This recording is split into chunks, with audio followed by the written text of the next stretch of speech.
dernier quart d'heure de Smart Bourse, le quart d'heure thématique. Le thème ce soir, c'est comment est-ce que le monde, le reste du monde, se prépare à accueillir le résultat de l'élection américaine et le potentiel risque Trump, comme on l'appelle. Nous en parlons avec Gilles Mouek, chef économiste du groupe AXA, avec nous en visioconférence. Bonsoir Gilles, bienvenue. Merci beaucoup d'être avec nous. Je sais que vous avez passé beaucoup de temps, Gilles, à travailler la question politique à travers la dynamique des sondages aux États-Unis. C'est soit une passion, soit une nécessité. Dans les deux cas, c'est en tout cas le travail que vous avez effectué, Gilles. Quelles sont les dernières observations là que vous faites sur cette question de politique immédiate à travers notamment la dynamique des sondages, qui a connu quand même un mouvement de renversement depuis 15 jours, 3 semaines? Oui, en fait, ce qui était assez frappant, c'est que on a eu une longue période de stabilité de l'avance de Kamala Harris quand on prend les grands agrégateurs de sondages, 538 ou Real Clear Politics, ou Nate Silver. On était en gros entre 2,5 et 3 points. Ça, pendant tout le mois de septembre et le première moitié d'octobre. Ce qui était d'ailleurs déjà une avance un peu faible pour Kamala Harris, quand on se souvient des 8 points d'avance qu'avait Biden à la même étape de la course en 2020. Et puis après, le premier jour, c'était le 19 octobre, l'avance de Kamala Harris est tombée en dessous de 2%, et elle a continué graduellement et marginalement à s'effriter jusqu'à arriver à 1%. Et ce qui s'est passé au même moment, c'est un renversement des avances dans beaucoup d'États pivots. On a toujours une certaine résistance de Kamala Harris dans les États des Grands Lacs. En revanche, une poussée assez claire de Trump dans les États du Sud et dans les États de l'Ouest, ce qui aboutissait au résultat tout simple et qui, à mon avis, expliquait la réaction de marché depuis une quinzaine de jours, qui était que sur la base des sondages, la probabilité la plus nette, c'était celle d'une victoire de Donald Trump, s'accentuant du fait que la plupart des acteurs de marché intègrent le fait que Biden avait une avance de 8 points dans les sondages plan national, une avance de 8 points le 3 novembre 2020 et qu'il a gagné par simplement 4 points. Divisé par 2, ouais, c'est ça. Ouais. Donc voilà, peut-être qu'entre-temps, la qualité des sondages s'est nettement améliorée, mais tout cela constitue un faisceau d'indices qui explique, à mon avis, la réaction de marché. La réalité, c'est que personne n'en sait rien. Il y a une interview très intéressante à la Harvard Gazette de l'un des grands patrons des sondeurs américains qui avait été président de la commission justement qui s'était penchée sur l'erreur de prédiction de 2020 et qui en gros concluait par « je n'en sais rien, moi pas plus que vous ». Donc voilà, on est dans cet état d'incertitude assez complet. Est-ce qu'on a un peu plus de certitude sur l'autre bataille, qui est une bataille décisive aussi, qui est celle du Sénat, Gilles? Alors le Sénat, si on prend par exemple les prévisions de 538, qui a plutôt un bon track record, pas parfait, mais plutôt un bon track record dans la matière, pour eux la messe est dite, 90% de probabilité d'une victoire sénatoriale. Ouais. Pour les Républicains. Et ça, on le sait depuis un moment que tout avantage en fait les Républicains en la matière. D'abord parce qu'on part déjà d'une majorité extrêmement fine d'un siège pour les démocrates. Deuxièmement parce que l'un de ces démocrates, Manchin, était élu de Virginie occidentale, et c'était un peu une anomalie, c'est-à-dire que c'était un sénateur démocrate avec d'ailleurs des vues parfois assez étranges pour son parti, mais élu par un État foncièrement républicain. Manchin prenant sa retraite, il est presque évident que la Virginie occidentale repasse du côté républicain. Et puis, dans d'autres anomalies, entre guillemets, par exemple dans des États montagneux de l'Ouest, et fondamentalement le simple fait arithmétique que, puisque le Sénat n'est pas renouvelé dans son ensemble, eh bien cette fois-ci, ce sont surtout des sièges démocrates qui sont remis en jeu, et donc arithmétiquement, voilà, la probabilité de perte démocrate est plus importante que la probabilité de perte républicaine. Donc que le Sénat passe du côté des républicains, c'est probablement assez écrit. La question peut-être plus fondamentale, c'est celle de la Chambre, en tout cas d'un point de vue de marché, parce que la Chambre des représentants, elle est vraiment centrale pour tout ce qui concerne les négociations budgétaires, qui à mon avis vont être un des grands éléments de différenciation en fait entre une présidence Harris et une présidence Trump.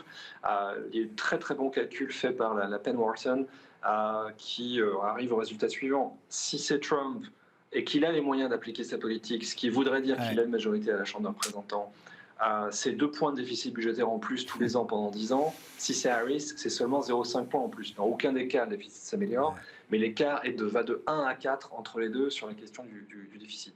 Et pour ça, il faut vraiment que le président puisse contrôler la Chambre. Et ça, c'est moins évident. C'est moins évident parce que la course est plus ouverte, il n'y a pas cet écart arithmétique entre sortants républicains et sortants démocrates. Il y a eu par ailleurs des redécoupages électoraux dans des États qui sont déjà assez favorables aux démocrates, par exemple dans l'État de New York. Donc même si Trump est élu, il n'est pas totalement évident qu'il puisse gagner la Chambre. Ce que vous dites, Gilles, c'est que ma question, est-ce que le risque Trump est plus encadré qu'en 2016, quand il est arrivé par surprise? C'est-à-dire, vous dites, évidemment, la question est de savoir jusqu'où il aura les mains libres avec le Congrès. Même si l'ensemble du Congrès était rouge, vous dites que Trump n'a pas forcément la main sur l'ensemble du caucus républicain aujourd'hui et qu'il y a peut-être encore des gens dans la pièce républicaine qui resteraient des adultes de ce point de vue-là, Gilles. Et puis, il y a quand même toujours la dimension commerciale et tarifaire. Où est-ce que le risque Trump peut être encadré selon vous, et où est-ce qu'il peut être un peu plus débridé en revanche que par rapport à 2016 ? Oui. Alors, sur la question budgétaire, là, la résistance du Congrès peut être très forte parce qu'effectivement, on va trouver dans ce qu'on appelle le caucus républicain des gens qui sont des républicains traditionnels, des républicains canal historique, entre guillemets, donc qui sont plutôt prudents en matière de finances publiques.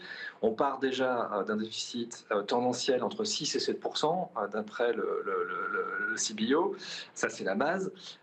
Donc si on rajoute 2 points de plus, on est quand même là dans des choses qui sont quand même très, très hirsutes en termes de soutenabilité de la dette. Donc on peut s'attendre à la résistance côté républicain, d'autant plus si Trump n'a pas la main, n'a pas de majorité républicaine à la Chambre. En revanche, il y a des éléments sur lesquels il a une capacité d'action quasiment totale. Et c'est la question de la guerre commerciale, puisqu'on l'a vu déjà lors de son premier mandat, il peut le faire par ce qu'on appelle des executive orders, donc il peut utiliser un arsenal qui lui est propre pour mettre en place ces tarifs. Même chose sur l'immigration, qui est un sujet qui est sous-discuté en Europe, mais qui est absolument central à mon avis pour toute la mécanique macroéconomique américaine dans les années qui vont venir.